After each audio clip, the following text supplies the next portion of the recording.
Star Wars Theory is the largest Star Wars channel on YouTube, having amassed over 3 million subscribers on his main channel, and that's not taken into account his other very successful channels as well. However, he constantly finds himself in the middle of online discussions, so today we'll discuss the influence of Star Wars Theory and whether or not he's using his platform for the betterment or to the detriment of the Star Wars fandom. And I want to start off by saying that I don't think Star Wars Theory is nearly as bad as some of the other channels I cover. I can't really say much about the ideologies of these channels, it's hard to gauge that. I can only look at their content and their actions, and I don't think Star Wars Theory is as openly toxic as channels like Geeks and Gamers, Melanie Mac, or Nerdrotic, who dedicate their channels to spreading hate and making fandoms worse. I don't think Star Wars Theory is actively trying to make the Star Wars fandom worse, however he still ends up contributing towards making it one of the least enjoyable fandoms to be a part of, and that's what we'll talk about in this video. Essentially, I think Star Wars Theory is arrogant, and has in many ways dissociated himself from the rest of the fandom, and while he absolutely is free to say and do whatever he wants with his platform, he does have a lot of influence over his massive audience, and I think being the largest Star Wars channel comes with a certain level of responsibility. So this isn't supposed to be an attack on Star Wars Theory, but rather a call to be better. To be the Star Wars channel we know he can be. If this ends up being harsh, then that's the point. I think there are some issues, however this is also just my opinion on things that Star Wars Theory could do better. If you disagree, then let me know down in the comments. Let's have a discussion. However, let's get into the video. Now, I've made a few videos on Star Wars Theory before, where I called out some of his less than ideal behavior, especially considering the fact that he's the largest Star Wars channel on the platform, and therefore he has a lot of influence on a lot of people, especially his younger audience. Now, I've criticized him for taking part in keeping the fandom split, and granted, it is perfectly fine that there are parts of Star Wars that he doesn't like, because that's natural. We like the things we like, and we're also allowed to talk openly about the things we don't like. I don't want him to lie and say that he likes the sequels, just like how I wouldn't want a person who doesn't like the prequels to not be able to be open about it. However, I think it all comes down to how these discussions are being handled, and Star Wars Theory can come off as a gatekeeper, which is a common problem within the Star Wars fandom from all sides. This is not just a problem with him. However, this animation he made a while back is a good example. In the video, he paints sequel fans in a pretty negative light, portraying them as gatekeepers and not enjoyable to be around, while the prequel fans are portrayed as the good fans who just want to enjoy Star Wars. And granted, I don't think this was the intended message necessarily. I don't think he was trying to be a gatekeeper, that's just how it came off. And it just burns a bit more when he claims that the animation was supposed to be a moment for the fandom to come together and have a laugh, because it just doesn't come off that way. I mean, it makes sense from a money-making perspective to be negative towards Star Wars, especially Disney Star Wars, because that is what has gotten the most clicks on YouTube since 2016. If you want to grow and be successful on YouTube, making negative Disney Star Wars content is a pretty quick way to get there. It's just disappointing that the biggest Star Wars channel decided to do just that, instead of actually trying to be a uniting presence for the fandom. He does say in a lot of his videos that it's fine if you like the sequels, and I appreciate that, but I just wish his actions mirrored that inclusivity a bit more. Now, last year I made a video criticizing him for his reaction to the story that J.J. Abrams had originally planned to blow up Coruscant instead of Hosnian Prime in The Force Awakens, to which Star Wars Theory reacted like an entitled man baby. Sorry, but there's no other way around that. This comes off as not wanting creators to have their own vision for Star Wars, and that they have to adhere to what he wants them to do. The day creative freedom in media is limited to what the fans want will truly be a sad day for entertainment. I think it's great to keep the fans in mind, but pleasing the fans should never get in the way of good storytelling. Blowing up Coruscant would have had a much more emotional impact than Hosnian Prime. Well, that's my opinion at least, and that is irrelevant, because basically these posts by themselves are just from a man being a bit whiny, but this is where his audience comes into play and the effect he has on it. because when you looked at J.J. Abrams' most recent Instagram post at that time, it was filled with verbal abuse from fans of Star Wars Theory. J.J. Abrams likely wasn't new to receiving criticism, but these stories that Star Wars Theory made directly led to this, and he barely even acknowledged it. It's one thing if your audience goes and harasses a person you've called out, another thing is to not condemn them for it. And listen, I'm not saying that Star Wars Theory was the one who harassed J.J. Abrams or that he can control what his fans do. However, I at least want him to acknowledge that he has influence, that he does have an impact on the behavior of his fans. I am free to say what I want to say. I'm free as if it was, I had no following, I had no fans, I had no nothing. As if I was, well, just a Star Wars fan. If he hadn't lashed out at J.J. Abrams in this accusatory manner, this wouldn't have happened. He can criticize the decision all he wants, but he could have prevented a lot of unnecessary abuse towards J.J. Abrams if he had just been a bit more civil. You can't claim to not have influence when you're the biggest Star Wars channel on the platform. Also remember, this was all because of an idea that J.J. Abrams had that didn't even end up in Star Wars. However, to end off this previously on Turf Nation segment, I've also been quite critical of Theory's association with the Fandom Menace. He has had live streams with Geeks and Gamers before, who's notoriously hateful and pretty much only spreads negativity, and he hyper-focuses on diversity and representation and the things he doesn't like about media, rather than be a fan and talk about the things that he actually enjoys. Channels like these thrive off of franchises being bad because that's the source of all their success. They don't want to make Star Wars better, because then they'd have nothing to complain about. They're not fans, and anyone who would claim that they are is lying to themselves. Please go ahead, use the "oh, you're calling Star Wars Theory guilty by association" argument all you want. It's a valid argument, because what I'm saying is that if you're friends with someone with harmful views, then you can't just dissociate from that. That would be incredibly irresponsible, especially if you have a big platform. Rather, Star Wars Theory being associated with Geeks and Gamers and the Fandom Menace means that he's either blissfully ignorant to the nature of their content, or he's fine with the content that they make. Back in my video with the C, which you should check out, when I called Star Wars Theory out on this, and talked about the responsibility he has as a role model, since his association to Geeks and Gamers could make his channel a gateway to far-right online communities, he responded like this. Star Wars Theory not taking responsibility for the massive influence he has on his young audience? You know, being a role model and all? It's a real problem, and I really hope he pulls a Zack Snyder. The day I get tips from you on how to be a role model is the day that they chop my dick off. He hates being criticized. He wants to stay in his little bubble and not have to face the consequences of his actions. That he is free to perform. He can say and do what he wants with his platform, and we are free to criticize him for it. I just wish you'd take some of this criticism a bit more seriously. However, in relation to this, I want to bring your attention to this screenshot, which is a bit newer, but nonetheless quite concerning, because this is not just him mischaracterizing an argument that he's responding to, this is also him using Bounding Into Comics as a source. Now, I went in depth with Bounding Into Comics in my last video on Melanie Mack, so I'd highly recommend checking that out if you want a deeper look into this website. However, I still want to spend a bit of time explaining why this website is incredibly questionable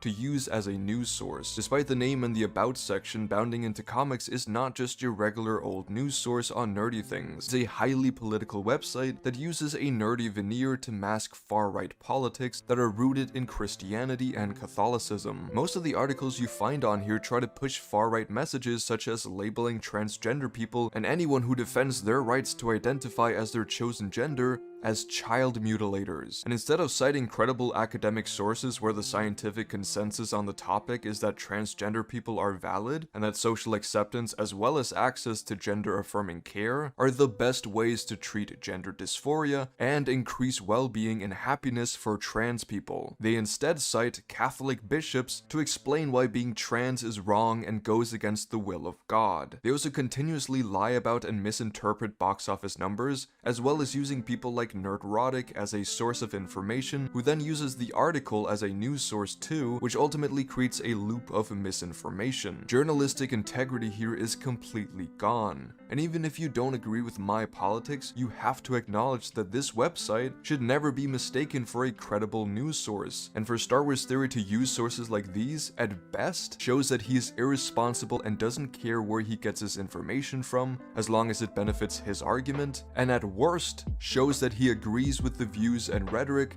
that Bounding Into Comic pushes. So whenever you see him using a website like this to make a point, just know that whatever thing he is talking about has likely been taken out of context. For example, here where he's deliberately misinterpreting what Kathleen Kennedy is saying, it's obvious that she's not personally questioning the value of the Jedi, but is rather about the Jedi proving to the galaxy that they're necessary after decades of failure and absence. This is a good question for the Rey movie, but you're not engaging with what she actually said, rather you misconstrue what she said as proof that she's the wrong person to handle Lucasfilm. Listen, you can have issues with Kathleen Kennedy, you can think she's wrong for Star Wars, and that's fine, but make real arguments, engage with reality, don't resort to misinterpreting what she's saying just so that you can stay on the hate train. And using Bounding Into Comics as a source for your antagonism towards her really should raise some eyebrows from people who care about integrity in their content and in their Star Wars news. Now, as I mentioned earlier, Star Wars Theory does have some decent content. Most of it is fine. If you like watching him, then there's nothing wrong with that. However, I think he has a problem with arrogance, and we've seen a bit of this already with how he reacted to J.J. Abrams, acting like he's the authority on the issue and that he knows best. And I get it, if I had 3 million subscribers myself, I'm sure I'd develop some arrogant tendencies. But that's not an excuse. But let me just show you some examples of what I mean. Now, this clip got shared around recently, but it's a little skit he made about him not going to Star Wars celebrations, and let me just show the clip before I speak on it. Hey guys, how's it going? I'm just at the airport here, and I'm waiting on my ticket to go to the UK, the celebration. I can't wait to see you guys. And I saw a lot of the other Star Wars YouTubers, and everyone got sent out by Lucasfilm, and you know they're having a good time. And well, I can't. I'm waiting for mine. I think it got lost in the mail or something. So you know how they are. They just get busy with stuff. So yeah, I'm just gonna wait around here for a bit. I'll keep you guys updated, but yeah, it should come in any minute now. Who do you think you are? Me? You don't know me? Why don't you look at this?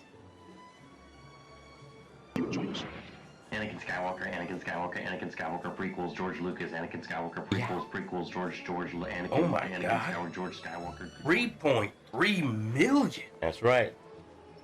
Roll up the red carpets. We got a celebrity over here. He's got to get his way to Star Wars Celebration. Everybody clear the airport. Sir, come with me. You're getting our private jet right now. I'm sure Disney's waiting for you. We don't want to upset them. I'm sorry for the misinterpretation. Thank you very much. I'll see you guys soon. Now, he said that this is a parody, and I don't know about you, but this doesn't seem like a parody. It really just seems like he's annoyed that they didn't give him a ticket, especially since smaller channels than him got invited instead. Listen, Star Wars Theory, you're not entitled to anything. You have so much fucking money. Just fly there yourself. Let a smaller channel get the free ticket. If you truly wanted to go to Star Wars celebrations, then you could. You have all the means to do so, but you don't care. You just want to complain and whine about not getting special treatment. Now, there is some self-awareness, like his obsession with Anakin, and him asking the person if he wants an autograph in an egotistical manner, so I see the parody elements. I just don't think that's all this is. It seems like he's annoyed he didn't get invited because he feels entitled to get special treatment due to his success. So I think him not getting invited to Star Wars celebrations should tell him something about how he's perceived. The fact that you're not wanted at the celebration for Star Wars, despite being the biggest channel, should be a pretty good indicator of how the general Star Wars community views you. People don't see you as the same guy who used to make interesting lore and theory videos, but rather as a person who has played a pretty significant part in splitting the fandom and souring the discourse surrounding Star Wars. And it makes sense because at the end of the day, you throw in some Last Jedi shade just for good measure. And listen, it's fine if you don't like The Last Jedi, but seriously, it's been 5 years and you're still being unnecessarily negative. It seems your main contribution to Star Wars these days is just being a party pooper. You constantly complain about any new piece of Star Wars unless it's exactly how you like it. A good example of this is when he had a freak out over Andor for having bricks and screws in it. It's just whatever. It's honestly a kind of a forgettable show. Look, acting was great. Cinematography was great. The writing was good. But it was a lot of little things. I mean, when we saw the camera in the previous episode, there were like screws in the wall. When we see certain architecture, it's just bricks. You know, it's not smooth stone or sandstone or whatever it might be that was in the prequels or the originals, which kind of gives you the feel of Star Wars. The whole thing about Star Wars is to feel like it's from a galaxy far, far away. It didn't do that with this one. Like, what the fuck are you on about? That's the best you could come up with? You just feel the need to have something to criticize because God forbid Disney makes some Star Wars that's actually really fucking good. Listen, Star Wars is for all fans, not just you. And that's a lesson I think you've begun to forget these past years. You wonder why you're not invited to things anymore, but your brand has become associated with hate for Star Wars rather than love. Now, a couple of months ago, Star Wars Theory responded to a tweet saying, "You wake up to find you're now the owner of Lucasfilm. What's the first thing you would do?" And this is a fun question. Despite your feelings on current Star Wars, I think we all have visions for our own ideal plan for Star Wars. However, some of the things Theory mentions here is not just very unrealistic, it also just doesn't make much sense. First of all, he wants Kathleen and Disney gone, which is fine. You want to change things up? Great, you do that. But then he starts talking a lot about bringing George Lucas back, saying things like George lists all the projects he wants to see made, George sits in any board meetings if he wants, essentially he gets all the power. Basically, he wants to bring George back, and listen, wouldn't it be great if George Lucas came back to Star Wars? I think we'd all love that, including Disney. They'd love that. But he doesn't want to return. The fans ruined it for him. And what makes you think that you're the person he'd come back for? He's worked with Kathleen Kennedy for a large part of his career. If he wanted to come back, it wouldn't be because you're ready to lick his ass. George sold to Star Wars because of how toxic the fandom was, and in recent years you've done nothing but help fuel the conflict within the fandom. You're not a person who unites people, you split them apart. And I'm pretty sure that George Lucas would scoff if you came to him with this plan. It's ridiculous and it's unrealistic. You also want to retcon the sequels and make it so they don't exist. Ah, great. You're basically taking away movies that mean something to a lot of fans, including a whole generation of young fans, just because your fragile ego can't handle that some movies exist that you don't like. Instead, you want to make a new trilogy where you deep fake the original trio, basically spitting on the legacy that Carrie Fisher left behind in the sequel trilogy. A deep fake trilogy as a concept is really fucking weird, and I hope I'm not the only one who thinks that. But it's not just a new trilogy, he also wants another trilogy after that, which includes Maul, because sure, but not just that, there'll also be a young Palpatine movie, a Vader movie, a minimum of 3 Old Republic movies, another trilogy set in the future, a Bane trilogy, a Son of Dathomir show, a reworking of Boba Fett, and a Jar Jar Binks cartoon for the kids. I'm glad you're thinking of the children now, Theory, right after you strip away the new trilogy and characters that they love. You know what? At least they get a Jar Jar Binks show. Yay. He even feels the need to address the Force's female thing, which is so fucking overdone and meant to throw shade at Kathleen Kennedy. To those of you who don't know, there was this Nike campaign some years back called The Force is Female, referring to the Air Force One series, and one time because Kathleen Kennedy was there at some event, they asked if she wouldn't take a photo with the shirt on, because it would be fun. You know, both having something to do with the Force. That was all this was. It was just a shirt. It was never about Star Wars. Disney wasn't saying that Star Wars is now for women rather than men. However, to this day, it still gets used by people to complain about some feminist agenda in Star Wars. Too many people still believe that the sequels brought politics into Star Wars, when they're arguably the least openly political of the trilogies. And I don't see many people complaining about how woke Andor is, despite it being the most aggressively left-leaning live-action Star Wars has ever been. The only thing they will admit to being woke is Diego Luna's skin color, because that makes sense, right? Anyway, Star Wars Theory feeling the need to mention this is just another pathetic attempt to stir up some disdain for Kathleen Kennedy and Disney. He also mentions that the fans are everything, which is a fine statement, but yet he wants to erase a whole trilogy that millions of Star Wars fans around the world love. It seems the fans only matter when they support his vision of Star Wars. Now, I don't want to comment on the actual properties themselves because that's what he wants to see. He wants a Bane trilogy, and that's fair. This post is fun because it allows people to share their ideal Star Wars project. I just think that the sheer number of projects he wants would get this plan shut down by shareholders pretty fucking quickly because it's way too costly. However, I think I've outlined my problem with these ideas, and the main one being the disregard for the rest of the fandom. To pretend like you have the solution for all Star Wars fans is to pretend that your opinion is the only one that matters. I know this is a hypothetical and that this is an ideal, but it's the arrogance and the shade and the hostility that bugs me here. And that's generally the case for Star Wars Theory. At the end of the day, Star Wars Theory has had a good impact on a lot of people. He played a pretty significant role in making the discourse surrounding the prequels more positive, because don't get it twisted, until the early 2010s, they still received a shit ton of hate. It only really began changing when the prequel meme started. But Star Wars Theory was a positive YouTuber who spoke well of the prequels. I even remember quite liking some of his theory videos when I was younger, and he does things like donate to charity, and he has created a massive community of Star Wars fans. I don't want this to come off as though I'm just criticizing his every move. Like I said, I don't think Star Wars Theory is necessarily a horrible person. I just think he has aligned himself with the toxic sides of the fandom, and he has let fame go to his head. This is not meant to bring Star Wars Theory down. I also don't think my videos could even do that, but rather this is to ask him to try and do better. We as humans all make mistakes. We say the wrong things sometimes, and I would never want him to censor himself or be dishonest towards what he believes in just to say the things that I want him to say. All this video is meant to do is highlight the things that I believe he has done wrong in hopes that he could improve some of these things. At the end of the day, he will say what he wants to say, and only he can decide if he wants to listen to the criticism of smaller channels like me. And I say this because one of the main defenses that Star Wars Theory and his audience come with when you criticize them is that it's a difference in opinion, that I'm just criticizing him for not sharing my opinion. He said before that he will not bend his will to anyone, that he will stay true to himself. My opinions on things, don't watch. If you expect me to bend my knee to you and your will or anything, I won't.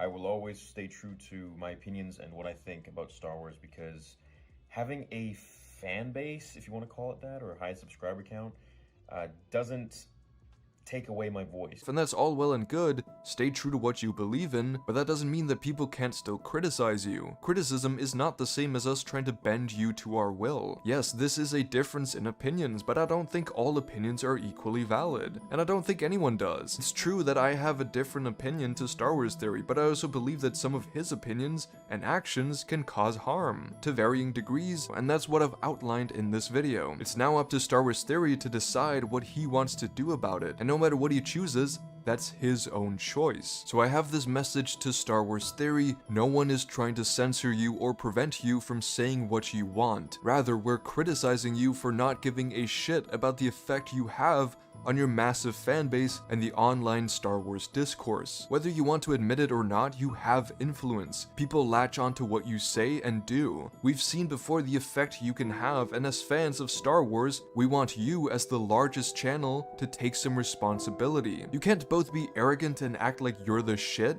but then not act like you're the shit when someone calls you out for it. The terms in the sense that I am free to say what I want to say. I'm free as if it was, I had no following, I had no fans, I had no nothing, as if I was, well, just a Star Wars fan. You're not just a Star Wars fan, you're the biggest Star Wars channel on YouTube, and it might not be fair to you that you have this influence, but you do.